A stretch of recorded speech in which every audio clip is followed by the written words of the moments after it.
Bismillahirrahmanirrahim. Qala al-musannif rahimahullahu ta'ala wa nafa'ana bihi wa bi ulumihi fid dharain amin. Wa yatabayyanu lan dadi jelas hadza apa iki penjelasan ukuran masalah duniawi dan ukhrawi, bahwa orang itu kedunian atau tidak, bimisalin kelawan siji contoh. Wa huwa utawi misal, orang itu selama dia masih memanjakan diri, yaitu ada unsur keduniawi, ada unsur kedunian, ada unsur kedunian. Jadi model kayak Uwais Al-Qarni itu bukan orang kedunia, bukan orang kedunia. Sudah, pakai itu aja udah cukup, makan ini aja udah cukup, tidak banyak pilih-pilih, tidak banyak pilih-pilih. Jadi orang kalau masih memanjakan diri, makan masih pilih-pilih, beli baju masih pilih-pilih, yaitu kedunian itu, kedunian itu. Besar kecilnya relatif, dan itu bukan berarti langsung neraka haram, bukan ya, tapi alhasil ada hisabnya, ada interogasinya nanti. Bukan berarti haram loh ya kita menggunakan hal-hal yang mubah. Kalau yang haram itu ya jelas itu ada sanksinya. Wa yatabayyanu lan dadi jelas apa hada iki penjelasan masalah kedunian atau tidak bimisalin kelawan siji contoh. Wa huwa misal iku annal hajja. Annal hajja iku setuhune wong kang berhaji, berangkat haji. Iku idza halafa, iku ing dalem nalika sumpah sapa al hajj. Anahu ing setuhune al hajj fi tariqil haji ing dalem perjalanan hajinya, ing dalem dalan haji. Selama dia melaksanakan haji la yastaghilu. Sumpahnya iku la yastaghilu iku ora sibuk sapa hajj, tidak sibuk bi ghairil haji kelawan seliyane ibadah haji. Fokus, tidak akan mengurusi apa-apa selain ya fokus kepada ibadah haji. HP aja sudah ditinggal, sudah Android sudah ditinggal, nggak ada selfie, nggak ada apa. Wah, itu sih benar-benar fokus. Kalau orang bawa Android di depan Ka'bah selfie, depan ketika wukuf selfie lagi, wah ini orang hajinya tidak fokus. Ini sih fokus pada selfie ini. Ya wallahu a'lam, ukuran fokusnya berapa persennya wallahu a'lam. Tapi alhasil dia bukan orang fokus.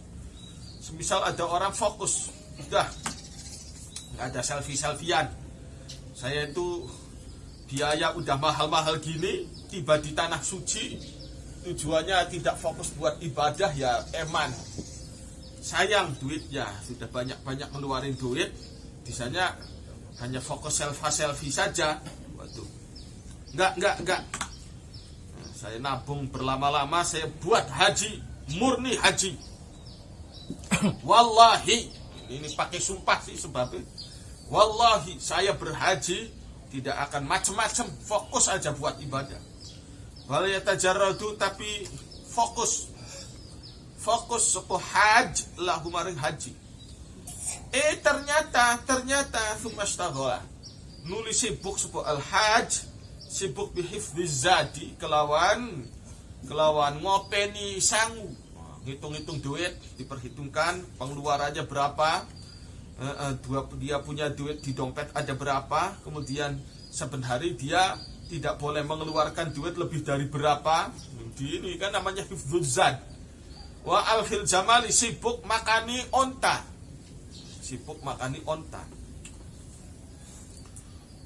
wa kharzir rawiyati, lan menjahit kantong air. Zaman dulu kan menjahit mazadah, wadah banyu, menjahit. Dulu wadah air itu ada unsur manja. Makan kok sampai pilah-pilih, wah itu manja sekali. Udah makannya di warteg, pilah-pilih juga. Itu manja, apalagi kalau makannya di tempatnya aja pilah-pilih, tempat makan aja pilah-pilih. Ada unsur kemanjaan, manja, ganjen. Jadi orang yang tidak ganjen itu, kita tadi contohnya Uwais Al-Qarni itu bukan orang ganjen, seada-adanya sudah. Tidak ganjen itu tidak ganjen, adanya itu ya sudah. Lebih dari tidak ganjen. ketat buat dirinya sendiri. Lam yahnath maka orang narjang sepo haj fi yaminihi ing dalam sumpahe haj. Walam yakun lan ora ono sepo haj masyhulan iku wong kang ketungkul, wong kang sibuk bilairil haji kelawan seliyane urusan haji.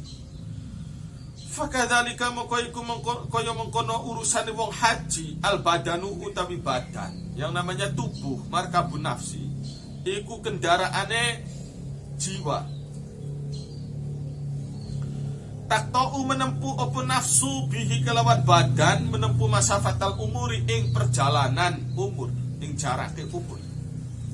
Sehingga fata'ahudul badani maka utawi ngopeni awak supaya tetap sehat bima kelawan cara entah itu makan, entah itu minum, entah itu olahraga tabqa kang dadi awet bihi sebab ma kuwatuhu opo kekuatan badan kuat ala suluki tariqi ingatasi menempuh dalan bil ilmi kelawan ilmu wal amali lan amal huwa yata'ahudul badan minal akhirati iku termasuk urusan akhirat kalau memang tujuannya benar.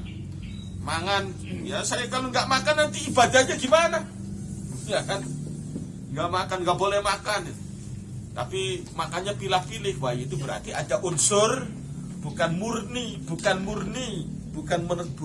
ukhrawi, tapi ada unsur kedunianya juga. Kenapa kamu makan di restoran ini? Ya kalau saya nggak makan nanti saya nggak bisa ibadah, tapi makannya yang mahal-mahal, yang satu piringnya 1,5 juta misalnya. Itu ada unsur ganjen, ada unsur gunggungan. Kecuali niatnya diperbesar lagi. Niatnya saya ingin bersyukur. Saya ingin ingin dapat pengalaman bahwa Allah mencipta bumbu-bumbu, mencipta makanan di dunia ini supaya bisa meningkatkan rasa syukur kepada Gusti Allah. Kalau niatnya model kayak gitu silahkan makan yang mahal sekalipun, naik kendaraan paling mewah sekalipun, kalau niatnya bisa dia atur, ya jadi ukhrawi. Jadi tujuannya ukhrawi. Masya Allah. Ini saya nih minum surat campolai dicampur dengan air, susu, madu, kemudian kopior. Aduh, enak sekali. Ini di dunia aja sampai segini, bagaimana dengan akhirat ya? Loh, kalau sampai nyetrum ke situ silahkan minum es kopior juga bukan kedonyan. Ibaratnya kalau niatnya bisa diatur, maka minum es kopior dicampur dengan susu, dicampur dengan sampolai, itu bukanlah kedonyan. Kayak Nabi Sulaiman punya kuda yang baik, yang hebat-hebat, bukan kedonyan. Karena memang niatnya pun bisa dia manage. Tapi kalau golongan kita niatnya cuma asal punya kendaraan buat nampang, wah ya sudah, kedonyan itu kedonyan.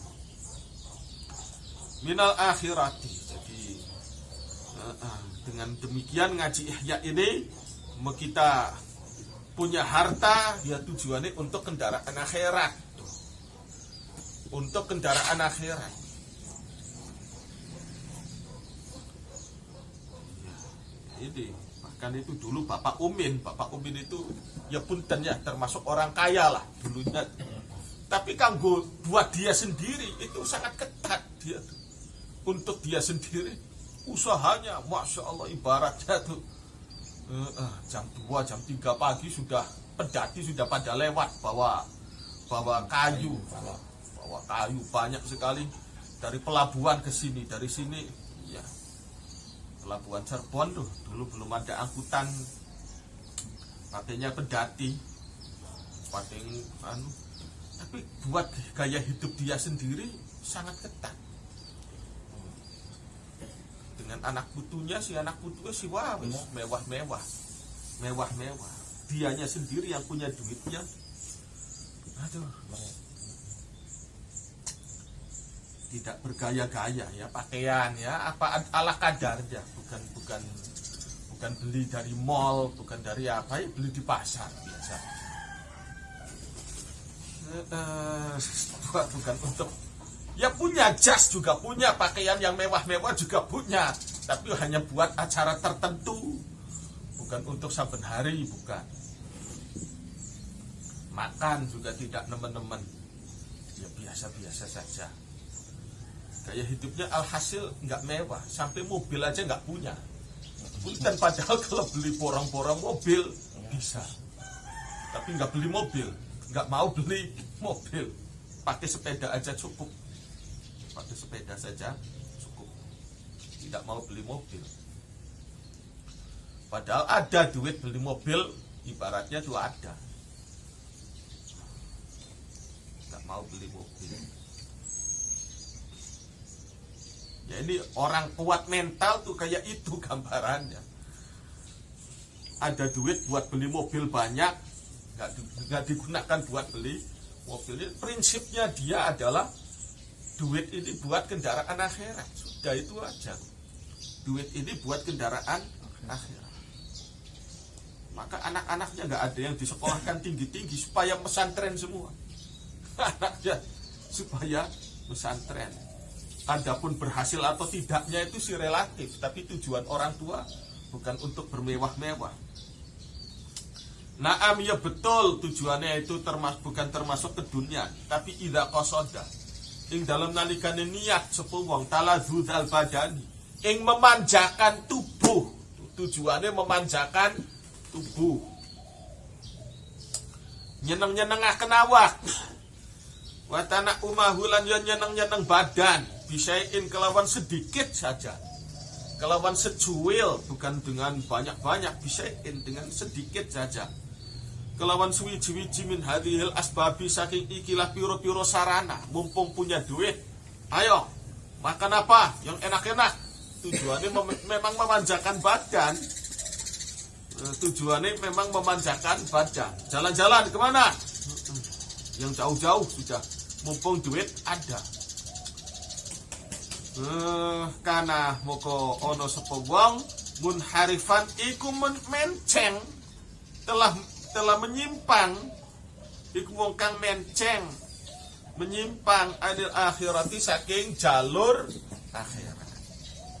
Wa yukhsha, orang yang suka memanjakan badan, wa yukhsha lan dikhawatirkan, ala qalbihi ing atase atiye wong sing suka memanjakan diri, dikhawatirkan al-qaswatu opo atose ati, tidak sensitif lagi. Mentang-mentang punya duit, mentang-mentang bisa beli makanan yang banyak-banyak, dianggapnya semua orang itu sama seperti dia, kenyang semua. Nggak ada sensitivitas, tidak ada sensitivitas. Dianggapnya semua orang sama seperti dia, kenyang. Padahal banyak orang yang nyata-nyatanya lapar, nggak ngerti, nggak tahu, nggak sadar, dianggapnya gitu aja. Karena dia punya duit, dianggapnya semua orang punya duit semua. Karena dia suka bermewah-mewah, dianggapnya semua orang ya sama, tidak jauh beda dari kemewahan miliknya. Qala Tanafisiyu, kuntu ono sepet ingsun ala babi Bani Syaibata, iku ing atase gerbang Bani Syaibah, fil Masjidil Harami ing dalam Masjidil Haram, sab'ata ayamin ing dalam itu piro-piro dino, selama 7 hari saya berada di gerbang Bani Syaibah, tawiyan hale wong kang ngelih, ngelempit. Maksudnya ngelempit ini lapar. Fasami'tu nuli krungu sapa ingsun, jadi 7 hari nggak makan, kata Imam Tanafis. Saya tuh sampai 7 hari nggak makan. Nuli krungu sapa ingsun fil lailati ing dalam bengi athaminati kang kaping 8. Pada malam ke-8 saya mendengar munadian ing wong kang undang-undang, entah suara tanpa rupa, hatif. Wa ana hadap utawi ingsun bainal yaqzati, iku ing dalem antara sadar wa naumilan turu, antara sadar dan tidak sadar. Saya itu suara tanpa rupa begini ucapannya, Ala ingat, man utawi sapa wonge akhoda iku ngalap sapa man. Ingat, barang siapa orang mengambil minat dunia saking fasilitas dunia, aksara ing luwih akeh mimma tinimbang harta, yahtaju kang butuh sapa man ilahi maring ma, akma mau ke membutakan Allahu sapa Allah, membutakan aina qalbihi ing mata hatinya man.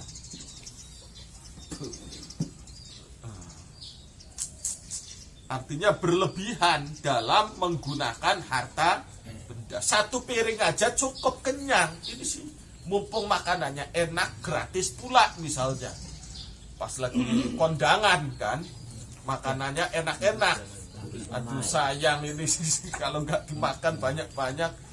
Mumpung gratis makanannya enak-enak. Somai satu piring masih kurang, tambah lagi. Tahu kecerot, tambah lagi. Waduh segala-gala makanan dimakan semua. Nasi gorengnya ini enak sekali, prasmanannya ada nasi goreng seafood, nasi goreng Vietnam.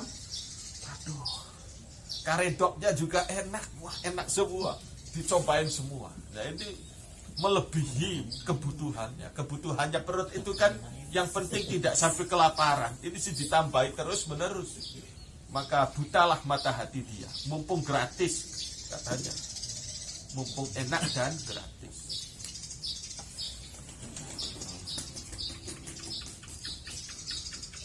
Fahadha moko utawi iki bayanu hakikati dunia iku penjelasan hakikati dunia. Ada hisabnya. Jadi kalau kita pengen masuk surga bighairi hisab secara teoritis Ihya Ulumuddin sudah kemungkinannya terlalu jauh. Masuk surga bighairi hisab kemungkinannya terlalu jauh karena kita ini suka memanjakan diri. Jadi sudah kita tuh bayangannya itu aja. Kalau bisa selamat aja itu sudah untung. Sudah bisa masuk surga itu harapan yang sangat menguntungkan. Kalau sampai bighairi hisab, wah yaitu secara teoritis terlalu jauh. Entah kalau fadl Allah turun ya, bisa jadi bighairi hisab. Tapi kalau secara teori Ihya Ulumuddin, orang yang memanjakan diri macam kita orang ini, ya alhasil dihisabnya itu pasti panjang. Masih pakai jalan kaki aja bisa kok, ini sih pakai sepeda memanjakan diri. Apalagi zaman sekarang motor, sepeda udah nggak laku. Ini dekat dari sini ke situ, cuma jaraknya cuma 100 meter pakai motor. Belanja di warung pakai motor. Warung sudah nggak laku sekarang. Maunya di itu yang minimarket itu.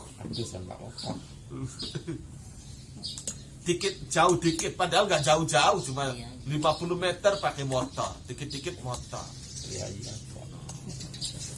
Memanjakan diri, kita ini terlalu memanjakan, dikit-dikit motor.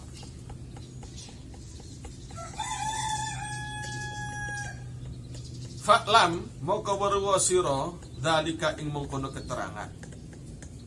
Fi haqiqa ing dalam hakik sira ya. Fa'lam moko ngerti ya sira dzalika ing mengkono hakikatun dunya, tursyad moko dibimbing sapa sira insya'a lamun ngersakaken Allahu sapa Allah taala. Bayanu hakikatin dunia wallahu a'lam bishawab.